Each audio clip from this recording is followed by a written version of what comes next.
as you work with so many different comedians, so many different personalities, who would you say was the hardest to work with? It's difficult. Are there some people who are more difficult than others? Of course. I mean, that's like saying which one of your kids is the baddest. You know what I mean? So I think comedians are difficult to work with in general. And okay, like, and there were different instances where they were more difficult. So, for example, Joe Torry was a difficult personality because Joe had a strong following in Chicago, and he was used to doing whatever he wanted to do. Okay. Whereas we ran a very tight ship, as you know. So we had time, do your time, get off the stage. Yeah. All of this is coordinated. You see what I mean? This is not. So comics always have a difficulty with time because you know you feel like you have more time than you had on stage. You could have done another 30.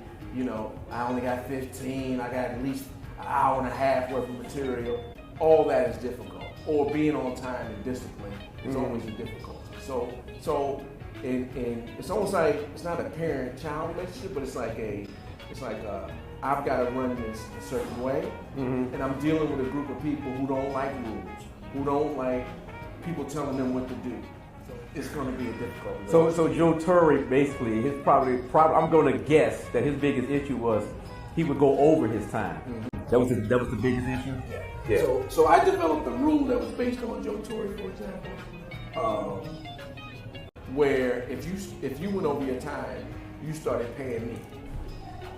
So that way you can stay up there for an hour and a half if you want to, but you're not going to get paid for that show. So because otherwise what would happen is, for example, in that particular case, then there's other cases where you got to wear certain clothes or you got to be here in a certain amount of time before the show starts. Everybody rebelled against certain parts of it, right? But in this particular case, Joe would do a thing like, "Do y'all want me to leave?" No. To the audience. Of course they don't want you to leave. Right. But I got 75 people waiting outside on the side of Wabash, and it's February in the city of Chicago. Okay, so right. It ain't really, you're not doing me any good whatsoever. And what the audiences would do is they would say it's all Joe's fault.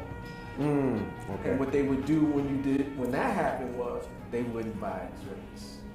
So we're going to penalize all jokes for making us wait outside for 30 minutes.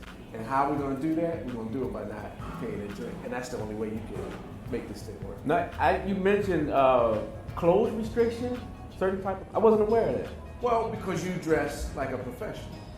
So our thing was, this is a job. Right.